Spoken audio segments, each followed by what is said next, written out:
कैसे हैं आप सभी? मैं आशा करती हूँ आप सभी स्वस्थ और प्रसन्न होंगे। आज हम हमारा पाठ कारक को पढ़ेंगे और समझेंगे। तो आइए इस पाठ को प्रारंभ करते हैं। यह है हमारा पाठ 13, संज्ञा और सर्वनाम का वह रूप जिससे उसका संबंध वाक्यों के अन्य शब्दों के साथ होता है, वह कारक कहलाता है। जैसे कि यहाँ पर कुछ वाक्य दिए हैं, इन्हें पढ़ते हैं। माला ने पुस्तक पढ़ी, श्याम अपने भाई को पढ़ाता है, यह दाना घोड़ों के लिए है, वह कलम से लिखता है, पत्ता पेड़ से गिरा तथा अन्ना कमरे में सो रही है। तो यहाँ पर हमने वाक्यों में संज्ञाओं का क्रिया से संबंध बताने के लिए कुछ चिन्ह लगाए, जैसे कि माला ने, को, के, से और में आदि का प्रयोग हमने किया। ये क्या कहलाते हैं? ये परसर्ग या फिर विभक्ति चिन्ह कहलाते हैं। जो कारक के ये चिन्ह है वे परसर्ग या विभक्ति चिन्ह कहलाते हैं। कभी कभी कुछ वाक्यों में कुछ शब्दों के साथ परसर्गों का प्रयोग नहीं होता है, जैसे कि मोहन दूध पीता है। यहाँ पर परसर्ग का कोई प्रयोग नहीं है। मोहन और दूध के बाद किसी परसर्ग का प्रयोग नहीं हुआ। इसी प्रकार मोहन ने दूध पिया वाक्य में दूध के बाद किसी परसर्ग का प्रयोग नहीं हो रहा है। ऐसे वाक्यों में शब्द क्रम या अर्थ के आधार पर क्रिया से संज्ञा का संबंध स्पष्ट होता है। अब कारक के भेद। कारक के मुख्य 6 भेद होते हैं। पहला कर्ता कारक, दूसरा करण कारक, तीसरा कर्म कारक, करण कारक, संप्रदान, अपदान तथा अधिकरण। यानी कारक के 6 भेद 6 भागों में वर्गीकृत किया है कारक को। संबंध और संबोधन ये 2 और कारक माने जाते हैं, लेकिन उपयुक्त परिभाषा के अनुसार वे कारक नहीं हैं। हमने ऊपर देखा कि कारक संज्ञा और क्रिया के बीच में संबंधों को बताते हैं, लेकिन संबंध कारक दो संज्ञाओं के बीच का संबंध बताता है। संज्ञा और क्रिया के बीच में नहीं कोई संबंध बताता। जैसे कि मोहन की पतंग कट गई। उपयुक्त वाक्य में परसद की मोहन के पतंग के बीच संबंध बता रही है। क्रिया से उसका कोई भी संबंध हमें पता नहीं चल रहा, इसीलिए इसकी गिनती कारकों में नहीं की जाती। संबोधन कारक की संज्ञा का क्रिया से संबंध नहीं बनता, जैसे कि अन्ना, यहां आओ।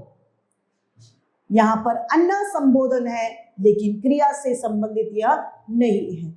वाक्य के अन्य शब्दों से भी इसका कोई भी संबंध नहीं होता है। पहला है हमारा कर्ता कारक। वाक्य में जिस संज्ञा या सर्वनाम पद से क्रिया करने वाले का हमें पता चलता है वह संबंध कारक, संबंध करता उसे बोध होता है, उसे कर्ता कारक हम कहते हैं। यानी करने वाले का पता चलना कर्ता कारक है। जैसे कि राम ने पुस्तक पढ़ी, पुलिस ने चोर को पकड़ा। यहाँ पर राम पढ़ने का कार्य कर रहा है और पुलिस पकड़ने का कार्य कर रही है। अतः राम और पुलिस दोनों क्या है? कर्ता कारक है। और ने कर्ता कारक का चिन्ह है, यानी इन सभी कारकों का अपना अपना एक चिन्ह होता है, जिसे विभक्ति चिन्ह कहते हैं, वह होता है। तो कर्ता का जो विभक्ति चिन्ह है वह है ने, लेकिन ने का प्रयोग विशेष स्थितियों में किया जाता है, हमेशा नहीं। दूसरा है हमारा कर्म कारक। वाक्य में जिस संज्ञा या सर्वनाम पर क्रिया के व्यापार का फल पड़ता है उसे हम कर्म कारक कहते हैं। जैसे कि मछुआरों ने मछली को पकड़ा, अन्ना ने सुमन को फोन दिया। यहाँ पर पकड़ना क्रिया का फल मछली और करना क्रिया का फल अन्ना पर पड़ रहा है, इसीलिए मछली और अन्ना यहां पर कर्म कारक है। कर्म कारक का मुख्य चिन्ह है को, यानी कर्म कारक का विभक्ति चिन्ह क्या हो गया? को। लेकिन कुछ वाक्यों में से का भी प्रयोग किया जाता है। अन्ना ने तैरना मयंक से सीखा, अध्यापक ने गौरव से कुछ कहा। यहाँ पर इन वाक्यों में कर्म कारक मयंक और गौरव कर्म कारक के साथ परसर्ग चिन्ह को के स्थान पर से का प्रयोग हुआ है। कभी कभी इनमें कोई परसर्ग नहीं भी लगता, जैसे कि जॉन पुस्तक पढ़ रहा है और मैं पानी पी रहा हूं। यहाँ पर पानी और पुस्तक कर्म कारक के साथ में कोई भी परसर्ग हमने नहीं लगाया है। कुछ वाक्यों में दो कर्म होते हैं, जैसे कि मां ने बच्चे को दूध पिलाया, तो यहाँ पर बच्चे को और दूध कर्म है। दूध यहाँ पर मुख्य कर्म है और बच्चा यहाँ पर गौण कर्म है, क्योंकि क्रिया का फल मुख्यतः दूध पर पड़ रहा है, क्योंकि दूध को पिलाया जा रहा है। और गौण कर्म क्या है? गौण कर्म में का परसर्ग लगता है। मुख्यतः मुख्य कर्म प्राय अप्राणिवाचक होता है। तीसरा है हमारा करण कारक, जिसकी सहायता से कोई कार्य संपन्न होता है, वह संज्ञा या सर्वनाम पद करण कारक होता है। जैसे अन्ना ने चाकू से फल काटा, यानी चाकू के द्वारा काटा गया। श्री वर्मा चम्मच से खाना खा रहे हैं, खाना किसके द्वारा खाया गया? चम्मच के द्वारा। मैं पेन से पत्र लिख रखा था, पत्र किसके द्वारा लिखा गया? पेन के द्वारा। उपयुक्त वाक्यों में चम्मच, पेन और चाकू की सहायता से क्रमशः खाने, लिखने, काटने का कार्य किया जा रहा है। अतः चम्मच, पेन और चाकू यहाँ पर करण कारक है। करण कारक में प्राय से परसर्ग होता है। करण कारक का विभक्ति चिन्ह क्या है? से। कभी कभी से की जगह पर के द्वारा, जैसे क्या है? अन्ना चाकू के द्वारा फल काट रहे हैं, तो के द्वारा का भी हम प्रयोग कर सकते हैं। चौथा है कारक हमारा संप्रदान कारक, जिसके लिए कोई कार्य किया जाए या जिसे कुछ दिया जाए वह संज्ञा, सर्वनाम पद, सर्वनाम कारक होते हैं, संप्रदान कारक होते हैं। जैसे पिताजी रघु के लिए एक साइकिल लाए, के लिए मनु ने अपने भाई के लिए एक स्वेटर बनाया। इन वाक्यों में साइकिल लाने तथा स्वेटर बनाने का कार्य क्रमशः रघु तथा उसके भाई के लिए जा रहा है, अतः साइकिल व अपना भाई संप्रदान का मुख्य चिन्ह के लिए होता है। कई बार को चिन्ह का प्रयोग भी होता है, जैसे कि मधुरिमा ने सीता को फल दिया। ख, अशोक ने उसको पानी पिलाया। इन वाक्यों में उस और सीता संप्रदान के साथ को चिन्ह का प्रयोग किया जाए। पांचवा है अपादान कारक, जिससे अलग होने का भाव प्रस्तुत होता है, वह अपादान कारक कहलाता है। जैसे पेड़ से पत्ता गिरा, पहाड़ से झरने गिर रहे हैं। क, गंगा हिमालय से निकलती है, पेड़ से पत्ता गिरता है। इन वाक्यों में पत्ता पेड़ से तथा गंगा हिमालय से अलग हो रही है, अतः हिमालय और पेड़ यहाँ पर अपादान कारक हैं, जिससे अलग होते हैं वह अपादान कारक है। अपादान कारक में से अलग होने पर सर्ग होता है, यानी इसका से विभक्ति चिन्ह होता है। छठा है अधिकरण कारक, जिस संज्ञा या सर्वनाम पदों से क्रिया के आधार का बोध होता है वे अधिकरण कारक कहलाते हैं। जैसे कि मोहन कमरे में है, घड़ी फ्रिज पर रखी है, कोयल डाल पे बैठी है। इन वाक्यों में कमरा, फ्रिज, जहां पर वस्तु स्थिर है वहां का बोध करा रही है, अतः कमरा और फ्रिज अधिकरण कारक है। अधिकरण कारक में प्राय में, पर उपसर्ग का प्रयोग होता है। यहां पर कारकों की सूची दी है और साथ में परसर्गों की भी। कर्ता कारक का परसर्ग है ने, यानी मैंने पुस्तक पढ़ी। कर्म कारक का परसर्ग है को या फिर से। हरि ने राम को बुलाया।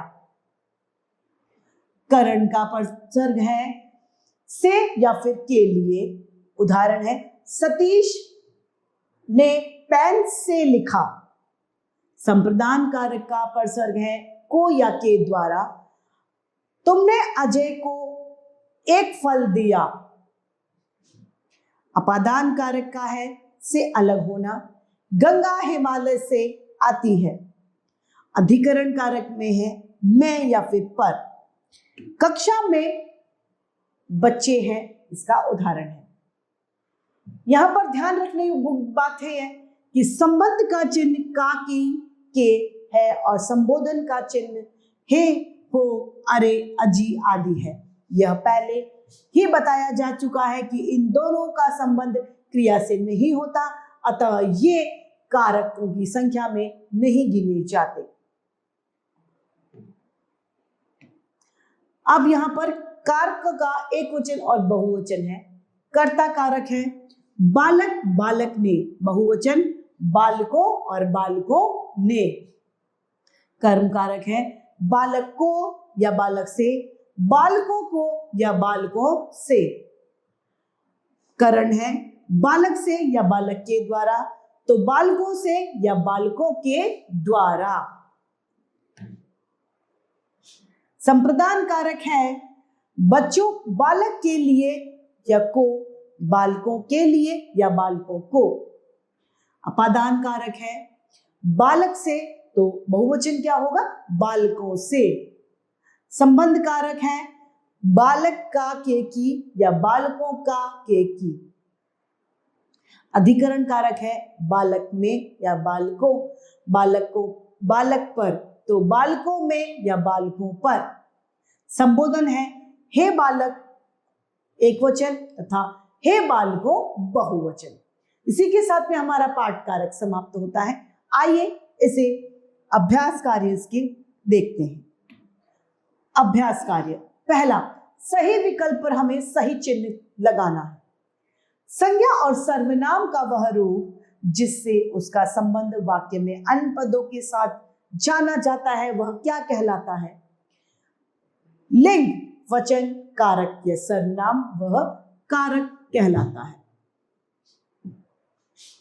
ख, कारक के भेद होते हैं 7, 8, 5 या 6। ग, जिसकी सहायता से कोई कार्य संपन्न हो वह संज्ञा या सर्वनाम पद होता है। करण कारक, कर्म कारक, कर्ता कारक या संप्रदान कारक। घ, वाक्य में जिस संज्ञा या सर्वनाम पर क्रिया के व्यापार का फल पड़ता है उसे कहते हैं कर्ता कारक, कर्म कारक, करण या संप्रदान, उसे कर्म कारक कहते हैं। प्रश्न दूसरा, रिक्त स्थानों की पूर्ति कीजिए। क, वाक्य में जिस संज्ञा या सर्वनाम पद से क्रिया करने वाले का बोध होता है उसे कर्ता कारक कहते हैं। ख, कारक के 6 भेद होते हैं। जिसके लिए कोई कार्य किया जाए उसे, जिसके लिए कोई कार्य किया जाता है उसे संप्रदान कारक कहते हैं।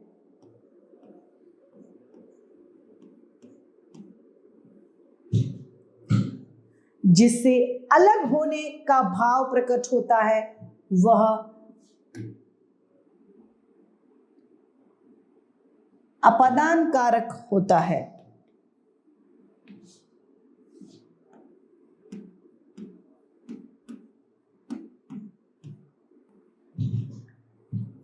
संबंध का चिन्ह है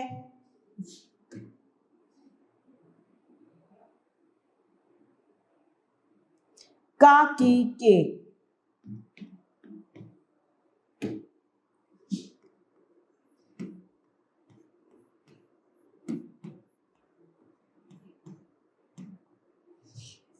तीसरा प्रश्न, सही कथन पर सही और गलत पर हमें गलत का चिन्ह लगाना है। क, कर्ता का विभक्ति चिन्ह को होता है? नहीं। कर्म का विभक्ति चिन्ह के लिए होता है?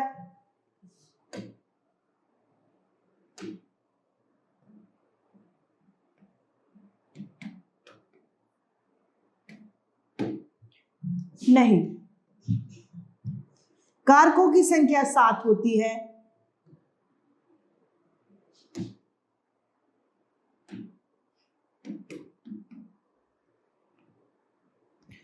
इमली इकारांत शब्द है। जी हाँ।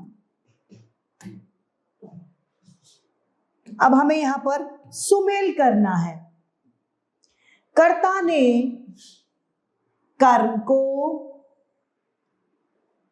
करण से या के द्वारा संप्रदान। पांचवा, रिक्त स्थानों में वाक्य की विभक्ति संबंधी अशुद्धियों को दूर करके लिखो। क, सरला गीत को गाती है, तो सरला ने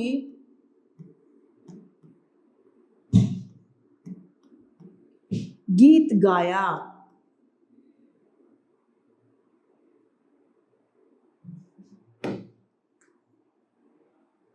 या सरला गीत गाती है।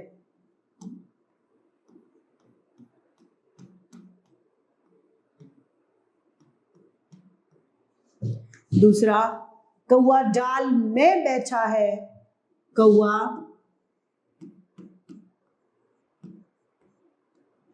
डाल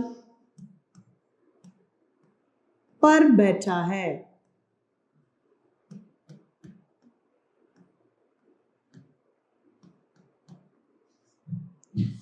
तीसरा, मोहन तुमने हमारे साथ खेलना है, तुमने की जगह तुम्हें।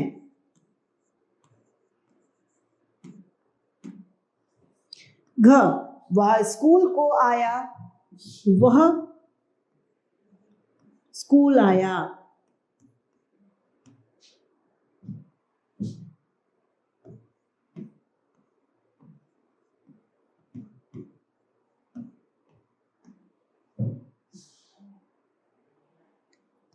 मैंने खाना खाऊंगा, मैं खाना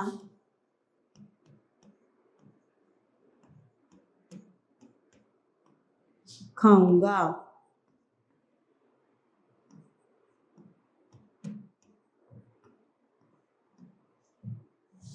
तुमने क्या खाना है, तुम्हें क्या खाना है।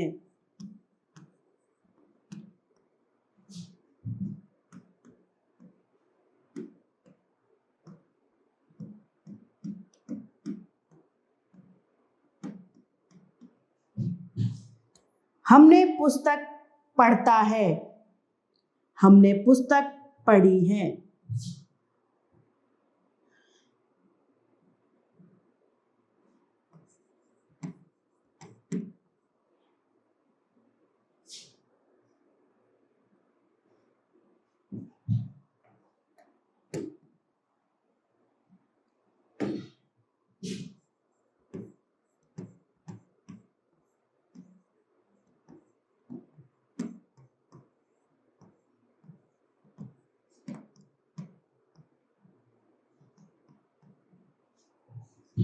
प्रश्न छठा, निम्नलिखित प्रश्नों के उत्तर दीजिए। पहला है क, कारक किसे कहते हैं?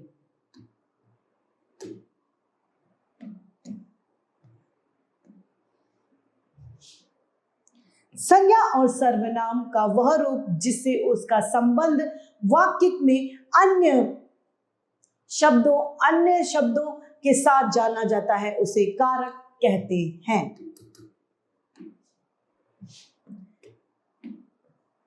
कारक कितने प्रकार के होते हैं? कारक 6 प्रकार के होते हैं।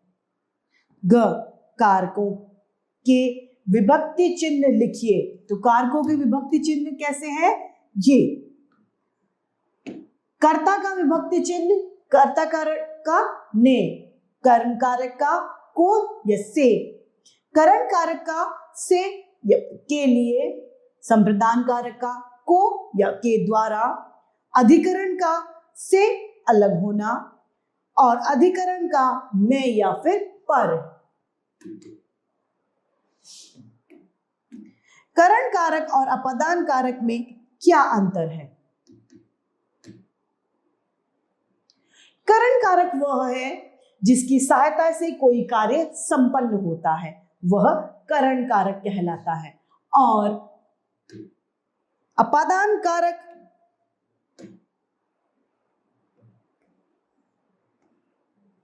अपादान कारक से कोई चीज दूर होने का हमें पता चलता है, यानी पृथक होना, अलग होने का हमें पता चलता है। जैसे करण कारक का उदाहरण है, राम ने श्याम के द्वारा पढ़ाई की। और अपादान कारक का उदाहरण है, हिमालय से गंगा निकलती है या फिर पेड़ से पत्ता गिरता है।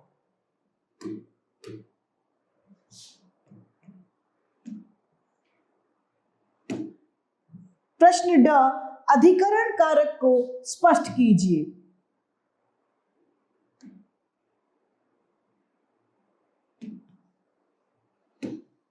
अधिकरण कारक जिस संज्ञा या सर्वनाम पदों से क्रिया के आधार का बोध होता है वह अधिकरण कारक कहलाता है। जैसे कि जहां पर कोई चीज रखी गई है, जैसे फ्रिज पर चाबी रखी है, कमरे में बिस्तर लगा है, राम कमरे में सो रहा है, यह सभी अधिकरण कारक के उदाहरण हैं।